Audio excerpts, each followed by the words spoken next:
hay-adda Aldefa ayaa maalmahan ciida howlo sadaqo oo ka waday deegaanada Tanariva waxayna halkaa ku gowraceen geel lo iyo ari ay ugu talagaleen udxiyada agaasimaha Aldefa Axmed Ibrahim Cabdi ayaa iiga waramay sida sadaqada ay u gaarsiiyeen qaar ka mid ah deegaanada maamul goboleedka Tanariva. Aldef Kenya baan ahay oo Arid Lands Development Focus waxaan ka shaqeynaa Tanariva County dadka hadda barakacay waan 450 neef oo ari iyo idi iyo riyaacad iskugu jiraan ayaan ka bixinay waxaana ka soo bilaabay meel saala la yiraahdo Taleo Qoriyo Caanole Madogo oo hadda secondary school ay dadka joogaan Adeele meel yiraahdo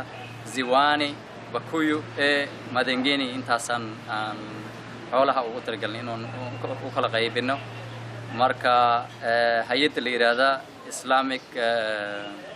Relief France oo magaceeda Secures Islamic France ayaa deeqda bixisay waxa lacagta dhan looga talagalay 61,000 oo euro bay la bixiyay waxa la hayaa 2,250 qoys ayaan ugu talagalnay shaqadaas inta ka horeysina marka shaqo kale aan sii haynay oo dadkii soo barakacay aan ugu deeqaynay waxa kamid ah 4,000 shilin ayaa la siinayay 2 bilood 2,561 ilaa inaanigi cluster la yiraahdo xagga koro baan lacagta iyadana ka bixiyay dadka ugu badanaan markii aan la hadalnay waxay cunaan bay rabeen hay'ado kale oo fara badan deeq kale ay ka yar heleen waxa kale oo marka la bixinayay kuwa kale waxay bixinayeen tendooyin iyo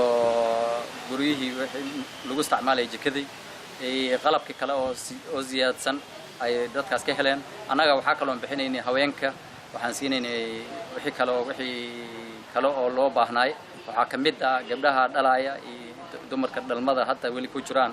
wixii ay rabeen oo marka ay dhiig iskiga asturi lahaayeen ilaa ay solar lamp oo habeenkii ay isticmaali karaan haday masquul u bixi rabaan misna ay waxyaalo kale adeeg ku sameyn rabaan solar lamp kuna waan siinay laakiin ciyaalkii sida hadda sheegaysay dhinacaas wili maana fiirin